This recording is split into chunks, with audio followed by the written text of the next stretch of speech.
Hello, everyone. Welcome back to Get Your Play Online. My name is Gracie, and I am here tonight to read you a bedtime story. So, tonight's bedtime story is going to be Horton Hears a Who, and that is this book in our collection of Dr. Seuss books.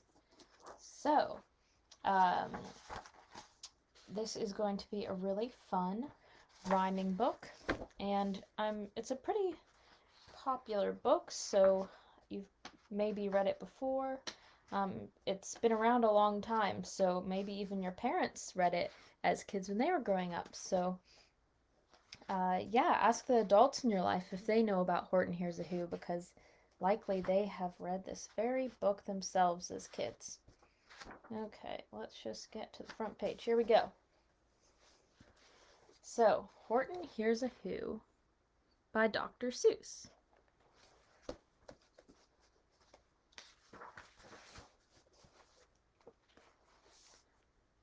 Let me see.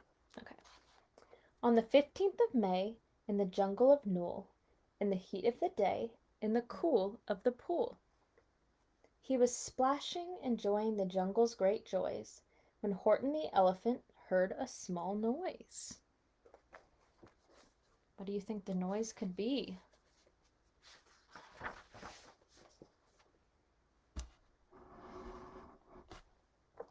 So Horton stopped splashing. He looked toward the sound. That's funny, thought Horton. There's no one around. Then he heard it again, just a very faint yelp, as if some tiny person were calling for help. I'll help you, said Horton. But who are you? Where? He looked and he looked. He could see nothing there but a small speck of dust blowing past through the air. See, this is the little speck of dust right there.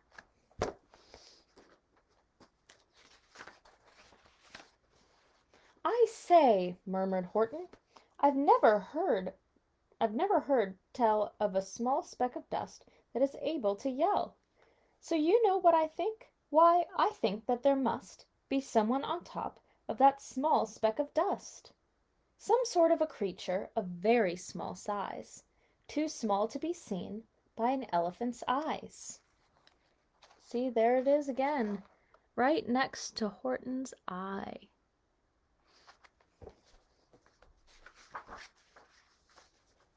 Some poor little person who's shaking with fear that he'll blow in the pool he has no way to steer. I'll just have to save him because, after all, a person's a person, no matter how small.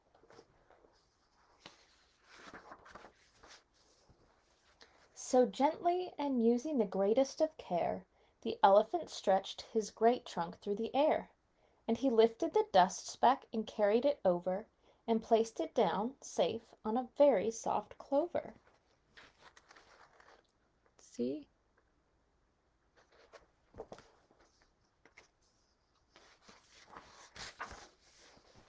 Humph! Humphed a voice. 'Twas a sour kangaroo. And the young kangaroo in her pouch said humph too. Why, that speck is as small as the head of a pin. A person on that? Why, there never has been. See, there it is.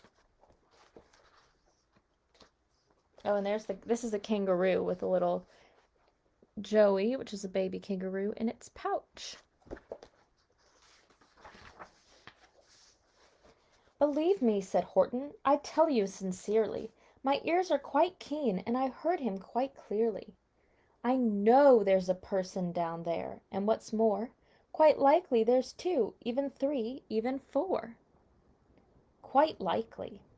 A family, for all that we know, a family with children just starting to grow.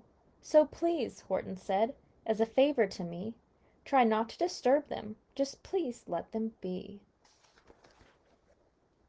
See? I think there's a little family of who's up there.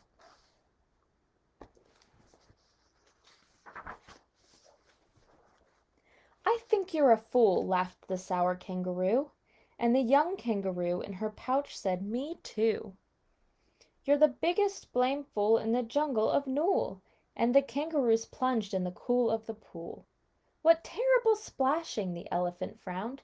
I can't let my very small persons get drowned. I've got to protect them, I'm bigger than they.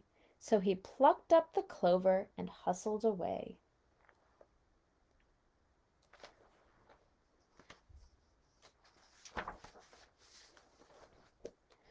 Through the high jungle treetops the news quickly spread. He talks to a dust speck, he's out of his head. Just look at him walk with that speck on that flower. And Horton walked worrying almost an hour. Should I put this speck down? Horton thought with alarm. If I do, these small persons may come to great harm. I can't put it down, and I won't after all. A person's a person, no matter how small. So Horton just wants to make sure that they're safe. And all the other people think he's a little crazy. Then Horton stopped walking. The speck voice was talking. The voice was so faint he could just barely hear it. "Speak up, please," said Horton. He put his ear near it. And then we have in little letters to show that it's a little voice. "My friend," came the voice, "you're a very fine friend. You've helped all us folks on this dust speck no end. You've saved all our houses, our ceilings and floors. You've saved all our churches and grocery stores." See, so there's a whole little world on this little speck.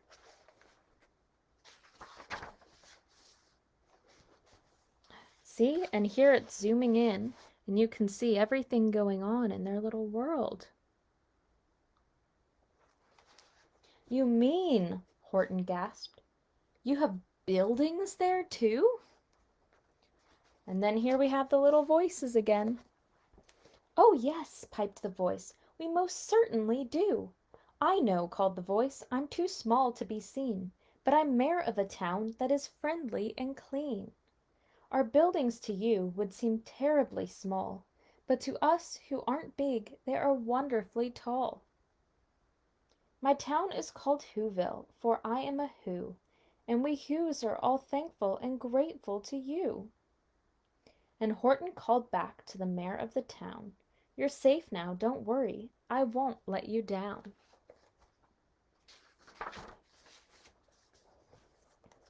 But just as he spoke to the mayor of the speck, 3 big jungle monkeys climbed up Horton's neck. The Wickersham brothers came shouting, "What rot! This elephant's talking to Whos who are not. There aren't any Whos and they don't have a mayor, and we're going to stop all this nonsense, so there." See, people don't believe Horton.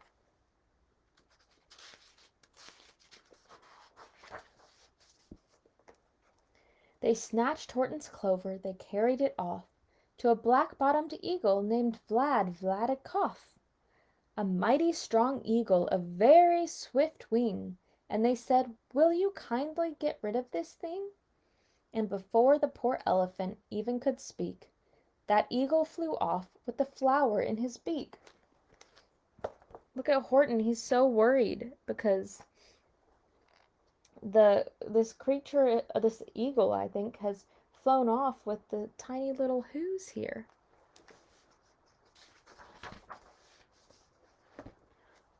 All that late afternoon and far into the night, that black-bottomed bird flapped his wings in fast flight, while Horton chased after with groans over stones that tattered his toenails and battered his bones, and begged, "Please don't harm all my little folks who have as much right to live as us bigger folks do."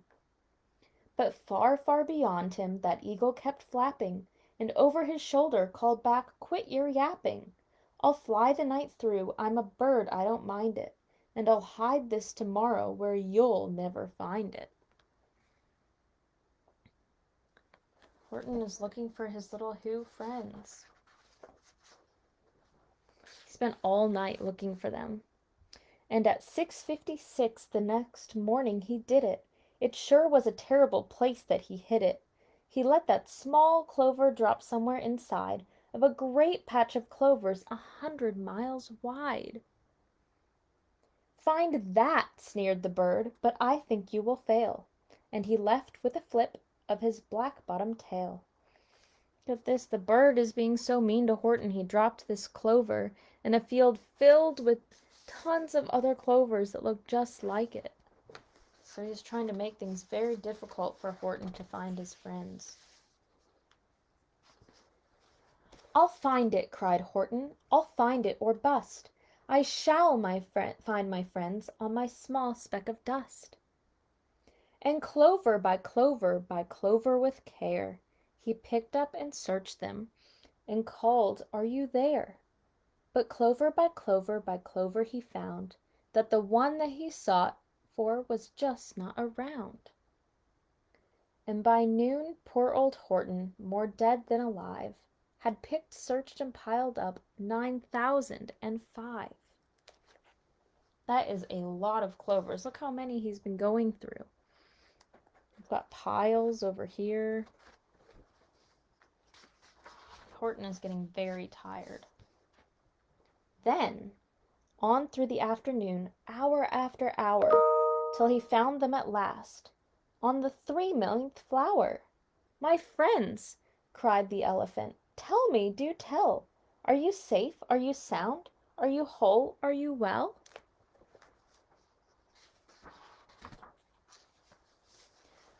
From down on the speck came the voice of the mayor. "We've really had trouble, much more than our share. When that black-bottomed birdie let go and we dropped, we landed so hard that our clocks have all stopped. Our teapots are broken, our rocking chairs smashed, and our bicycle tires all blew up when we crashed. So Horton, please," pleaded that the voice of the mayor's, "will you stick by us who's while we're making repairs?" "Of course," Horton answered. So that was the little who's speaking. "Of course," Horton answered, "of course I will stick. I'll stick by you small folks through thin and through thick." See, they're trying to rebuild everything because when they were picked up and moved around, things got broken. See, we've got a little guy over here. He's trying to fix a bicycle. And I think they're putting in some new bricks over here. Trimming some broken branches here.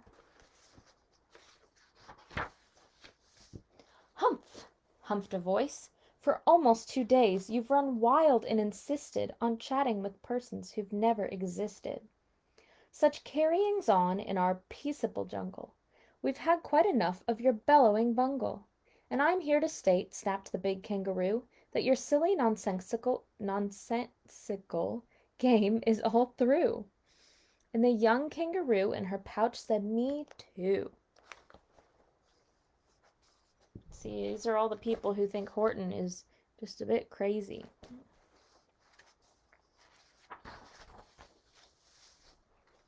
With the help of the Wickersham brothers and dozens of Wickersham uncles and Wickersham cousins, and Wickersham in-laws whose help I've engaged, you're going to be roped, and you're going to be caged. And as for your dust speck, ha! that we shall boil in a hot steaming kettle of bezel-nut oil." "Boil it!" gasped Horton. "Oh, that you can't do. It's all full of persons. They'll prove it to you." Horton is trying to save the who's. "Mr. Mayor! Mr. Mayor!" Horton called. "Mr. Mayor, you've got to prove now that you really are there. So call a big meeting, get everyone out, make every who holler, make every who shout. Make every who scream. If you don't, every who is going to end up in a bezel-nut stew." So Horton's saying they should get all the little who's together so that even though they have lots of little voices together, they can all make a really big voice. And down on the dust speck, the scared little mayor quick called a big meeting in Whoville town square. And as people cried loudly, they cried out in fear, "We are here, we are here, we are here, we are here." See, they're all getting together to prove that they are there and that they are important.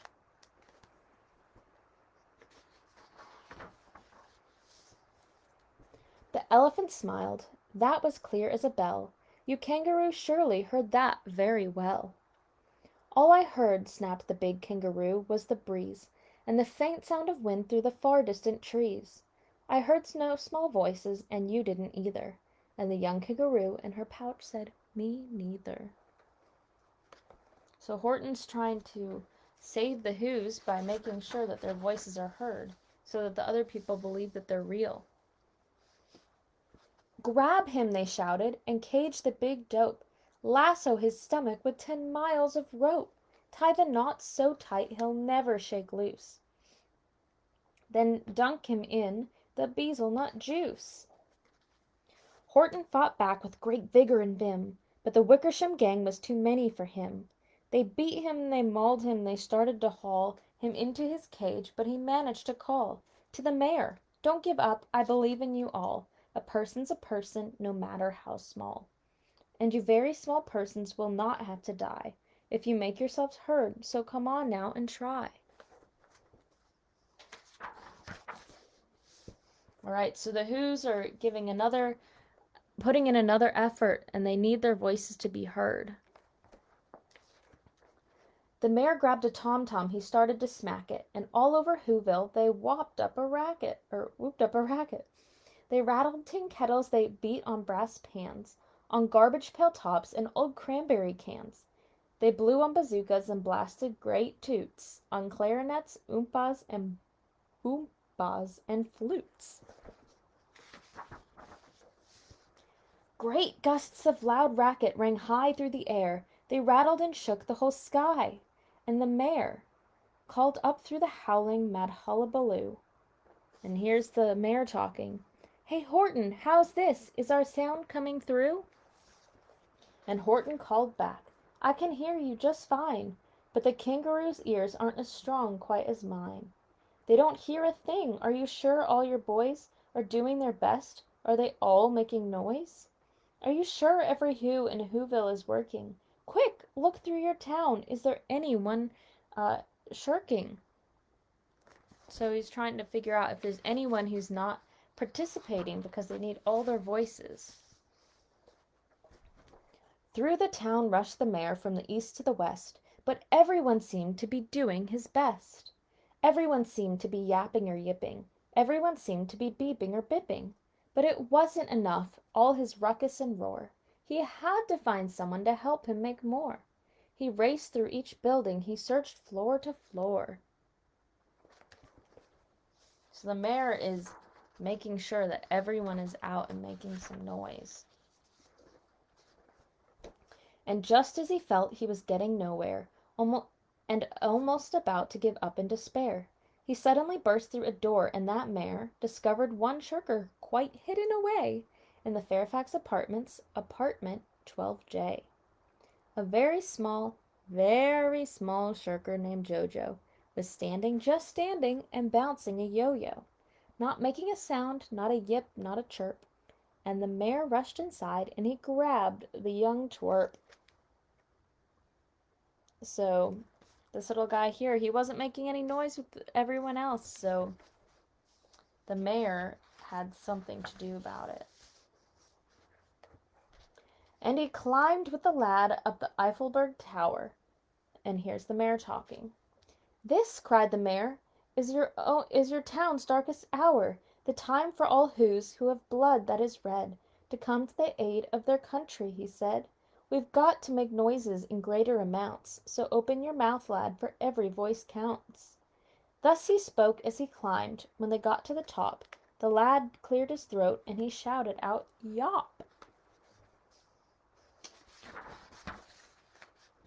And that yop, that one small extra yop, put it over. Finally, at last, from that speck on that clover, their voices were heard, they rang out clear and clean. And the elephant smiled. Do you see what I mean? They've proved they are persons, no matter how small. And their whole world was saved by the smallest of all. How true, yes, how true, said the big kangaroo. And from now on, you know what I'm planning to do. From now on, I'm going to protect them with you. And the young kangaroo in her pouch said, What do you think the kangaroo said? Me too. From sun in the summer, from rain when it's fallish, I'm going to protect them, no matter how smallish. So see, now that all the Who's came together, their voices could finally be heard. And then the kangaroo finally realized that they are people, no matter how small, and that he needed to help Horton protect them. So remember that even lots of little voices together can be a big voice. I hope you enjoyed Horton Hears a Who.